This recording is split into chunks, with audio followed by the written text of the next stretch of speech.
أعوذ بالله من الشيطان اللعين الرجيم بسم الله الرحمن الرحيم الحمد لله رب العالمين والصلاة والسلام على سيد الأنبياء وخاتم المرسلين سيدنا ونبينا بالقاسم محمد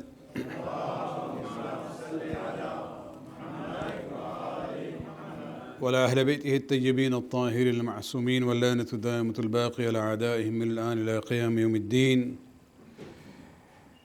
Sisters and brothers in Iman, Assalamu alaikum wa rahmatullah. In our discussion on Suratu l-Insan, where Allah subhanahu wa ta'ala talks about the creation of the human being, and then He even talks about the potential that He has given to them to receive the divine guidance, and that He has basically created us as free, not like robots. And if we follow the guidance, Allah describes that person as a shakir, grateful, and those who ignore the guidance from Allah subhanahu wa ta'ala, you know, the term used in this ayat is kafur, which means those who are not grateful when it comes to the guidance given to them. Allah subhanahu wa ta'ala also talked about the consequences of those who follow or don't follow the guidance. And at the end, He wanted to give us an example of those whom we should follow in order to, be on the path of the hidayat of Allah subhanahu wa ta'ala. And the example is the example of the family of Fatima Zahra salawatullah alayha.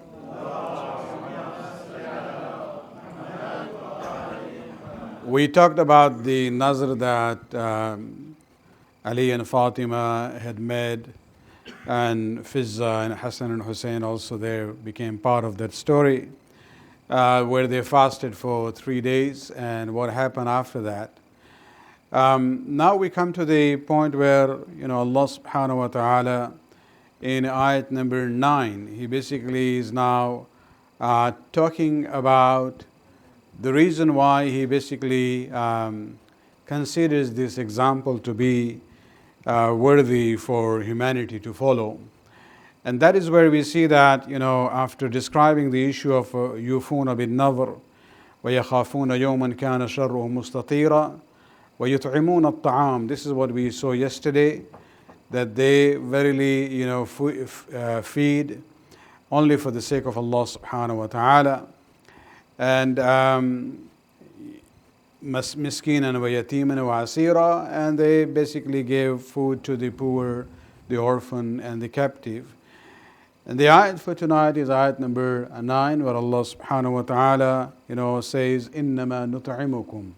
Now it's not Allah talking, this is basically referring to what the Ahlul Bayt did, that we verily feed you, لِوَجْهِ only for Allah's sake, لَا نُرِيدُ مِنْكُمْ جَزَاءً وَلَا شُكُورًا. We do not expect anything from you in return, nor a reward, nor any thanks. And this is what I wanted to focus tonight on this issue, that when it comes to the, what they had done at that time, this ayat actually gives words to their intentions. Intentions you don't have to say. We talked about it in the day one, whether there's namaz or roza or anything, intention is there in your mind, your heart, and that's what you do. Here it's not that they were saying the 3 days when they gave away their bread, that they are saying these words to them, إِنَّمَا نُطْعِمُكُمْ لِوَجْهِ اللَّهِ. No, the Ahlul Bayt didn't say it. But Allah put the words for their intentions, which were in their hearts, by saying, إِنَّمَا نُطْعِمُكُمْ, that as if they are saying that, we are feeding you only for لِوَجْهِ اللَّهِ. لَا نُرِيدُ مِنْكُمْ جَزَاءً وَلَا شَكُورًا. They were shukura, they were selfless, they didn't have any expectation in return from the recipients in that charity. The words Wajhullah, إِنَّمَا نُطْعِمُكُمْ لِوَجْهِ اللَّهِ, that we feed you, the literal translation basically would be that, we are feeding you for the sake of the face of Allah. Wajh means face. But here the real meaning would be that you are talking about the essence or the person of Allah subhanahu wa ta'ala. If you look at the Quran uses this terminology in different places, that wherever you turn you will see Wajhullah. It doesn't mean that Allah has a body and hands and limbs and then face. No. Face basically, Quran actually is addressed to the human beings. And Allah subhanahu wa ta'ala uses the expressions and the language that people can understand. When we talk about one another, we basically, when we know one another, I think the most important way of identifying one another is through the face. And that is where, this importance of wajh comes in. We talked about it before also. And when Allah subhanahu wa ta'ala uses the term, Wajhullah, actually this is the person of Allah subhanahu wa ta'ala. Otherwise, there is an ayat which says, كُلُّ شَيْءٍ هَالِكٌ إِلَّا وَجْهُ. A time will come when everything will perish, will die. إِلَّا وَجْهُ, except his face. So what does it mean? That his hand and everything will perish, only his face will remain? No, it means everything will perish but Allah subhanahu wa ta'ala. Except the Zat of Allah, the person of Allah. And so the word wajh is used in order to talk about the person of Allah subhanahu wa ta'ala. So when they say, إِنَّمَا نُطْعِمُكُمْ لِوَجْهِ اللَّهِ, we are feeding you, we don't have any motivations other than for the sake of, Wajhullah means for the sake of Allah subhanahu wa ta'ala, for His pleasure. And because it was for the pleasure of Allah subhanahu wa ta'ala, it was a very selfless act. And that is reflected in the next sentence. لَا نُرِيدُ مِنْكُمْ جَزَاءً وَلَا شُكُورًا. We don't want any reward from you, nor we want you to thank us for this. And this is something we have to learn when we talk about the issue of charity.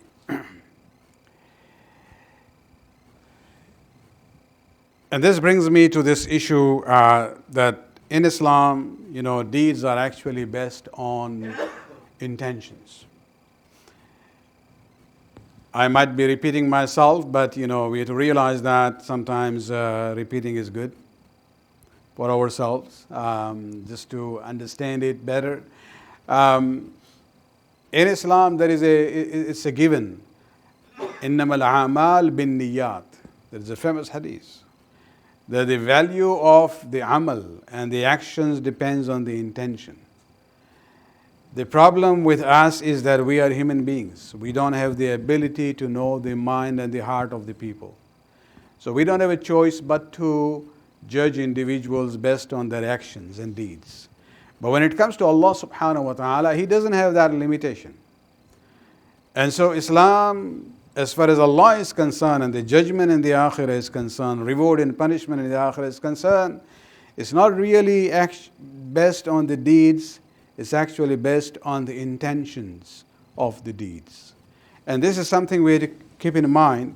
This one ayat would be, and the following ayat also, this is Surah Isra, ayat number 18, where Allah subhanahu wa ta'ala says, مَنْ كَانَ يُرِيدُ الْعَاجِلَ.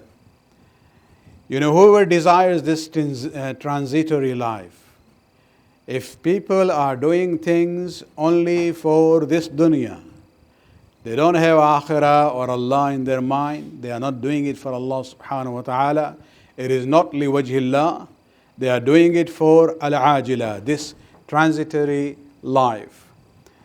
What does Allah say? عَجَّلْنَا لَهُ فِيهَا. Allah subhanahu wa ta'ala says, we will expedite for him therein. Means if he is doing something good, we might reward him in this dunya. But there also he puts a condition there. He says, مَا نَشَاءُ لِمَنْ نُرِيد. Wherever we wish and for whomever we desire. So the control is still in the hands of Allah subhanahu wa ta'ala. There is no guarantees there. Thumma, and then what will happen in the akhirah to that person? Somebody who did something good, but there was no Allah in his mind. It was not for the sake of Allah subhanahu wa ta'ala. He didn't even believe in the akhirah. Allah subhanahu wa ta'ala says, even if we decide to, out of our grace and justice, decide to reward him, we will reward him in this dunya. But in the akhirah, what will happen? ثُمَّ جَعَلْنَا لَهُ جَهَنَّمَ يَصْلَاهَا. Then we appoint hell fire for him to enter in it, in the akhirah. مَذْمُومًا مَدْحُورًا, blameful and spurned. This is not an alim statement, this is not a hadith, this is not history, this is the Quran itself. And so it's important to realize that, we cannot just be politically correct and say, no, we have to understand what Quran and Islam is saying. And that everything depends in the wisdom and the control of Allah subhanahu wa ta'ala. We are talking about general rules, we are not talking about specific cases because we are not in the position of making that judgment. But the general principles are given very clearly.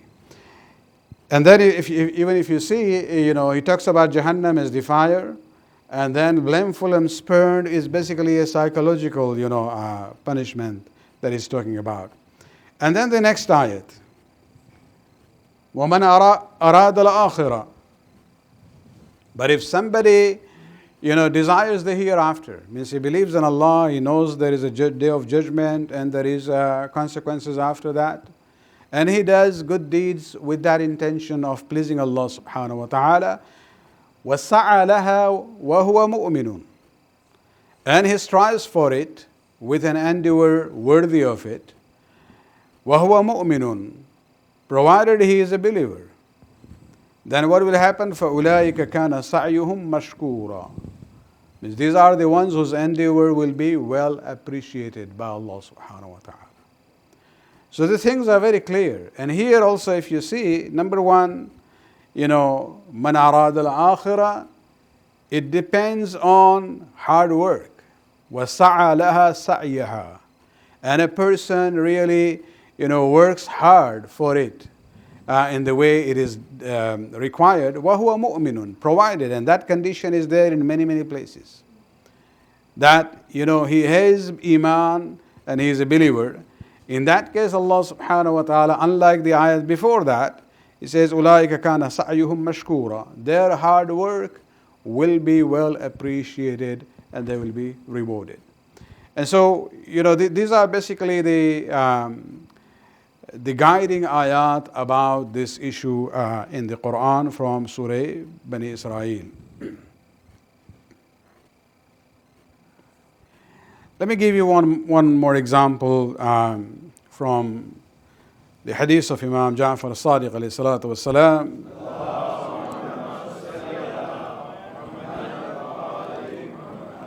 And this was a conversation going on. One of his companions, whose name was Abu Bakr al-Hadrami. Do not always take the names. Some of the names were not necessarily famous until much later. So there were many people named in that way. This was an Arab name anyway. Abu Bakr al-Hadrami, he says that we were sitting there talking about Salat, and Imam turned to me and he said, Ya Abu Bakr, تدري لأي شيء وضع عليكم التطوع وهو تطوع لكم وهو نافلة للأنبياء. Do you know why nafila prayers have been introduced for you? And then he explains, and the explanation is worth for us to think about it. He says, sometimes the namaz that we do, the salat that we do, is accepted only half, or only 1/3, or only 1/4. Maybe I did Fajr namaz, and what is accepted there is only 1 rakat of the 2 that I did. Or only in Maghrib, only 1 rakat is accepted, and I did 3. In Isha, I did 4 rakat, but what I see in the record there just says 1 rakat. It's not that I did not do it correctly. There is a difference between what is known as correctness of the amal and acceptance of the amal by Allah subhanahu wa ta'ala. Sihhat amal and qubuliyat of amal. They are two different things. A person might do the namaz or some other activities very correctly as far as the fiqh is concerned. But whether it's accepted or not depends on the niyyat and intention. And I don't want to give anybody an example. I'll just say, if a person is doing 2 rakat namaz, he was all alone. And he was doing with that khuzu, attention was there, focus was there on Allah, qurbatan ilallah, in the first rakat. But then by the time he got up for the second rakat, somebody came in. So now he makes it even more better. Now there's a problem there. Is it for that person or is it for Allah subhanahu wa ta'ala? And that's where the issue comes in. And so now, then the Imam says, because in one of the narrations of a similar kind of hadith, when Imam mentioned about this issue, that even the namaz, for example, and this is just an example, namaz has been mentioned here, that it will be only accepted half or 1/3 or 1/4. Why? Because it will be whatever is based on what you did with your heart, sincerity. That will be accepted. The rest, no. And so one of the companions of Imam said, then we are all doomed. And this is where Imam said, no, don't be hopeless. Then Imam continues in this hadith and says, and then nafila is added to it to compensate the deficiency in the wajib namaz that you are doing. So that extra help which will come to us is when we do the nafila. And that is why nafila prayers is considered to be highly recommended. Because if there is any deficiency in the namaz, then the nafila will take place of the weaknesses that we had in our wajib prayers, because nafila is not wajib. And so Allah subhanahu wa ta'ala will accept that more easily than when we are doing things where we have a duty to do it. And that is what Allah subhanahu wa ta'ala wants to see, the sincerity.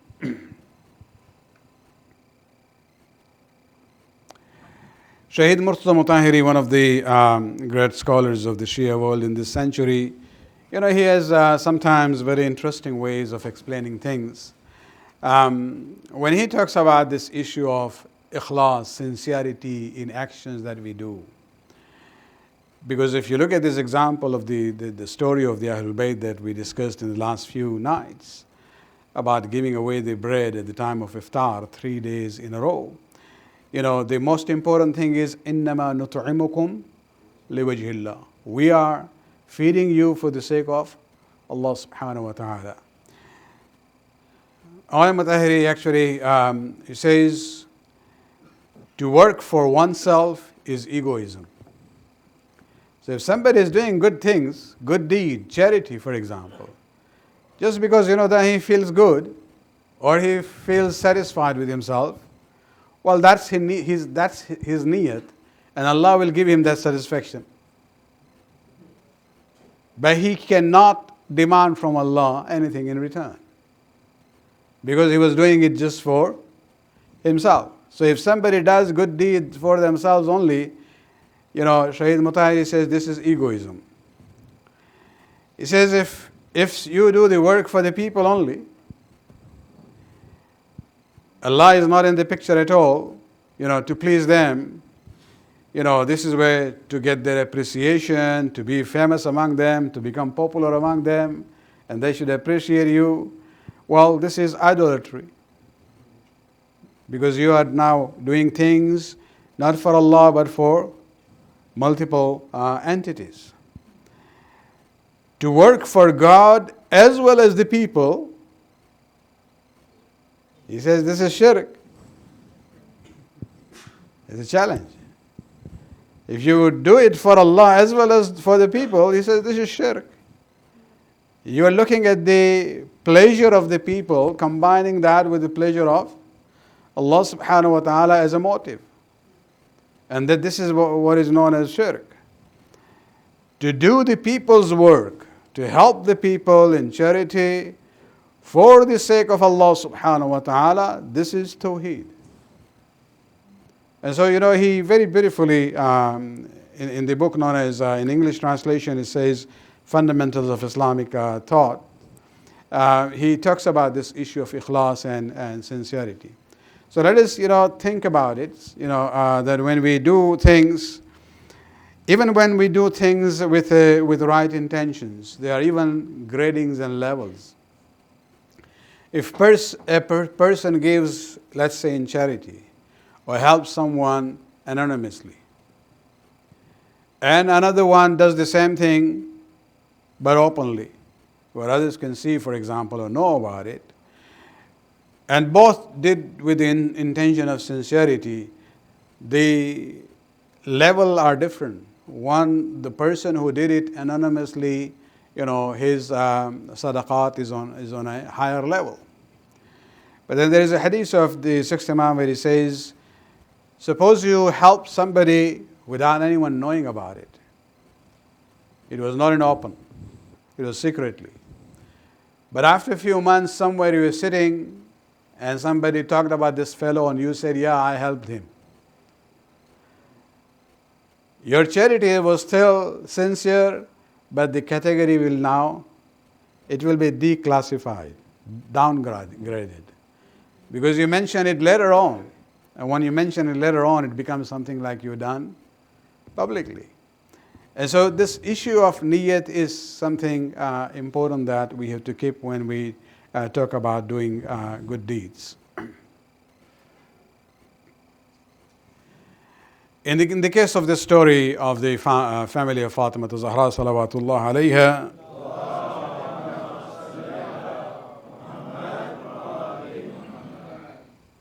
it was not really the value of the bread or the quality of the bread. It was not that maybe it was, with extra ghee and charbi and things like that. Or it was made of a very fine, flour. No. It was just very normal bread. It is not actually the entity itself. Why it became a story that Allah includes that in Suratu Dahr is not because of the value of the item given to the poor and the needy. It was actually the niyyat and intention behind it. It was those words, إِنَّمَا نُطْعِمُكُمْ لِوَجْهِ اللَّهِ لَا نُرِيدُ مِنْكُمْ جَزَاءً وَلَا شُكُورًا. It was that level of sincerity that Allah subhanahu wa ta'ala, liked it so much that it became a story, part of the Quran. Very similar to the event that we see in Khandaq. It's the same family, of course. If you look at the incident, and everybody knows what happened in Khandaq, when Amr ibn Abd Wud jumped, a very courageous and brave warrior from the Kuffar forces, jumped the ditch, it's called Khandaq, and came to the Muslim side, and he challenged. He was known to be a person who was equal to 100 fighters. This is a legend he had in those days. And he challenges the Muslims. Nobody was willing to respond to him. Ali stood up, and Rasulullah told him, sit down. Let us give a chance to someone else. Nobody stood up. Again, Amr ibn Abd Wud challenged, let out his, cry of challenging them, Hal min Mubariz. Nobody. At the third time, Rasulullah allowed Ali to go. And the rest of the story, that how Amir al-Mu'mineen ended up, defeating him and killing him. After that, Rasulullah actually described the action of Ali by these words. He says, زَرْبَةُ عَلِيٍّ يَوْمَ الْخَنْدَقِ أَفْضَلُ مِنْ عِبَادَةِ الثَّقَلَيْنِ. That Ali's one strike on the day of Khandaq is better than the worship of all humans and jinns together. Saqalain refers to both, categories of the worshippers, the insan and jinn. Now, What was it? Was Amir al-Mu'minin carrying a golden sword? Or was it that Amir al-Mu'minin that day had to do some very extra effort? You know, for Amir al-Mu'minin, this was not a difficult thing to do. The value of his action that Rasulullah describes, that one zarbat of Ali on the day of Khandaq is better than the worship of all the humans and jinns put together, was not because of the action itself. It was of the ikhlas and sincerity. Umar ibn Abdawud was on his horse. And while they started fighting, Amir al-Mu'minin was able, actually, at one moment, Amr ibn Abdawud was able to strike Amir al-Mu'minin on his head. Although he had this, something which covering his head, but it penetrated, and Ali was bleeding at that time. This is the same spot where Ibn Muljim Mal'oon struck Amir al-Mu'mineen in the Zarbat in Kufa. And so Ali was injured, but somehow Amir al-Mu'mineen was able to, pull him down from the horse. And a time came where he was able to throw him on the ground. And then Ali got on him to finish him. At that moment, this most courageous and brave soldier of the kuffar showed his cowardness. And he spat on the blessed face of Amir al-Mu'mineen. The face which was known even by Sunnis as Karramallahu Wajhu.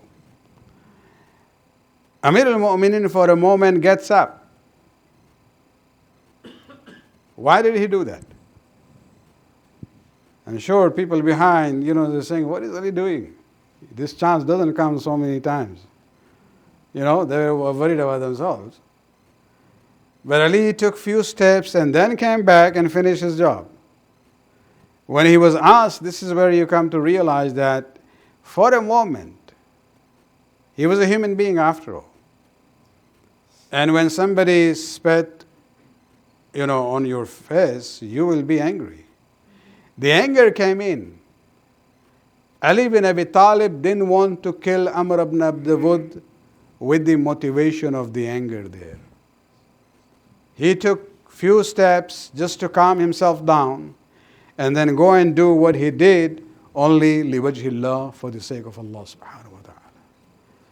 That zarba has that value because of that great and pure intention of Ali bin Abi Talib. And so this is where we have to realize that when we talk about amal by itself, doesn't have, it is neutral as far as value is concerned, good deeds.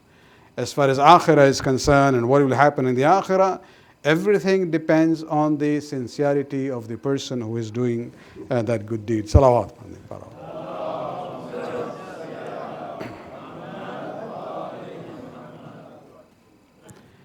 Since we are in the month of Ramadan, here also sincerity is very important. And let me end with one of the du'as from Sayyid Sajadiyya of Imam Zain al-Abidin alayhi salatu wasalam.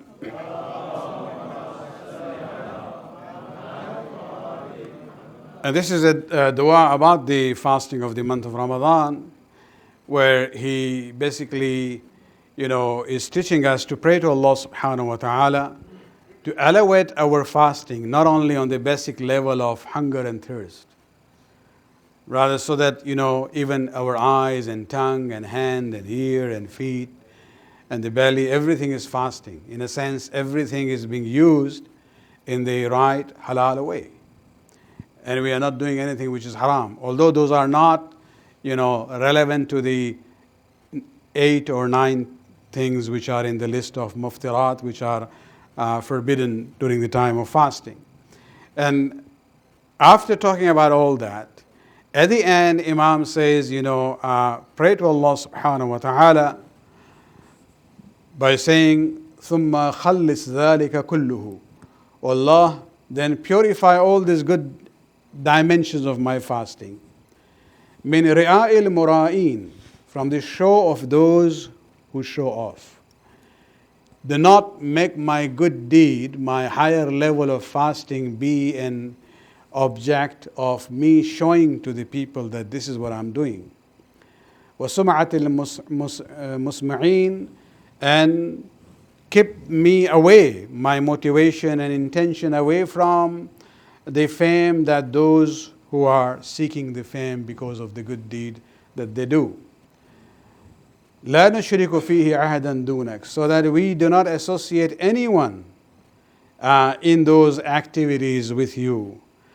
ولا نبتغي فيه مرادا سواك, and my murad, my objective in all these good things that I'm doing even in Ramadan should be none other than yourself. And so this ikhlas and sincerity is very important for each one of us. We have to work about it, think about it, so that may Allah subhanahu wa ta'ala will accept our amal with sincerity, inshallah. Let me now move on to, at the end, one or two issues about Jamaat prayer that we have been discussing.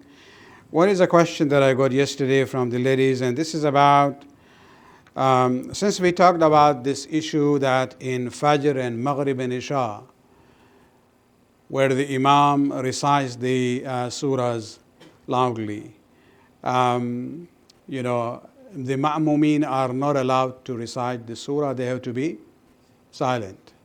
And Zuhr and Asr also the same thing.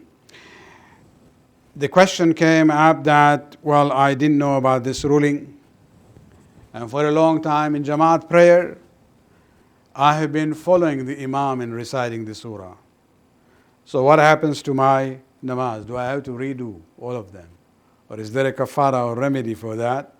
Well, if you didn't know, and we take this to be because of innocence, not negligence, then inshallah Allah will accept the prayers. You don't have to worry about the qaza.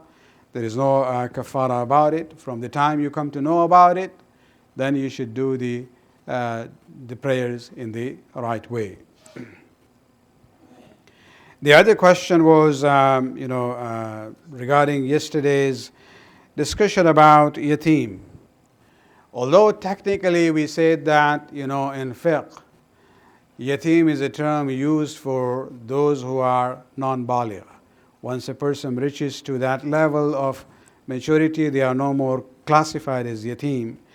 But remember, it doesn't mean that, once, let's say even there is a child of 16 years old, boy or a girl, you say, okay, technically he or she is no more yatim, so I don't have to help them anymore. No. That was just the issue of classifying them as yatim at what age. But the issue, they will still be, in help of guidance, especially as far as the custodian of the orphans are concerned. Actually, there is an ayat which I didn't discuss last night, talking about the orphans addressing the custodians.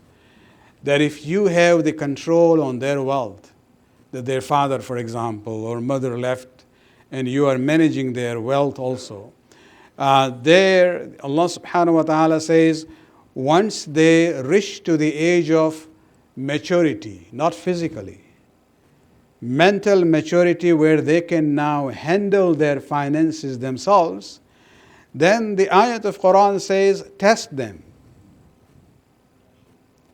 Test them to see how they are going to handle the money which is going to come in their hand. Because they are still young, you don't know how they will end up. Maybe in 1 year everything is gone. So you test them and see whether there is maturity among them that they can manage their finance. Only when then you hand over the property to them. Otherwise, train them, still keep the control until they are ready. Then you hand over the property to the orphan who will become mature. And so remember that although the classification of baligh and non-baligh was there, but it doesn't mean that the process of helping them ends. Another question was about this, I think yesterday also it was asked, or the night before yesterday, about the people standing in the first row of the Jamaat prayers, if they don't know the rules of Jamaat prayers very, very well, or even the rules of namaz, then it is not advisable for them to sit in the be in the first row. In order to learn, they should be there in the maybe second or third or other rows. Because the first row is actually the connection for the rest of the Jamaat. There was also a question about children standing in the first row. Now, as far as recommendations are concerned, children should not be in the first row. But if there is a child, does the child become a barrier? The child does not have to be baligh or baligha as far as the connection in the Jamaat is concerned. The criteria is not bulugh. The criteria is that they should be mumayyiz. Mumayyiz means they might not be baligh age-wise, but they are already trained how to do the namaz properly. They don't know all the rulings about the prayers, but if you ask them to do the namaz, they will do it correctly. Then they know how to do it properly, and they have that, discipline. Then that, that child can be a valid connection as far as the Jamaat is concerned, even in the first row. Although, as I said, it is not advisable to keep the children in the first line. If there are two of them, then it is always, I haven't seen any ruling as such, but it has become customary in our communities that there are two of them, then they are kept away from one another. So there is a child who is mumayyiz, who knows how to do the namaz, and then there is an adult, and then there is a child again. Because sometimes, they might just become mischievous if they are there together. So these are, in a way, very simple rules, but let us keep that in mind, inshallah. We have about 4 or 5 minutes. Any questions? There is confusion in the ladies that they think that's the first line, but actually it is the third line. That connection, or is it the first line? The question is that, the ladies here in Masumin Center are connected by the third row of the men here. So is their first row? Actually, that is the first row for them. So the same advice that we talk about the first row here would even apply in the first row on the ladies' side. So if there is a person who is doing things where the connection is broken, then the ladies who are connected after her will miss out in that connection. A question regarding praying inside the masjid and praying inside the mamara. Is there a difference in the sawab? Definitely there is a difference in the sawab. The question is there a difference in the sawab of praying inside a masjid as opposed to praying in an imam bargah or an Islamic center? Yes, a masjid has its own sawab. So which area of Masumin Center is designated as masjid? The first two lines. So I'm right on the border here. Okay. Well, those who are inside there, their sawab and ajr is of reciting namaz in masjid, and the rest also get ajr and sawab, but not same as that.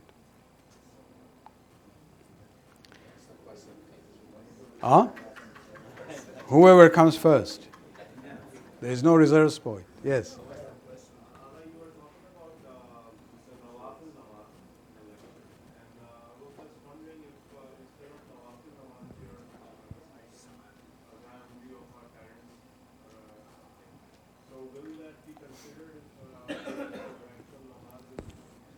No, the question is that we talked about the benefit of nafila namaz, that it comes to help any shortcoming or weakness in the wajib namaz that a person has done. But if somebody is doing qaza for himself or for someone else, that will not take the place of nawafil. No. No.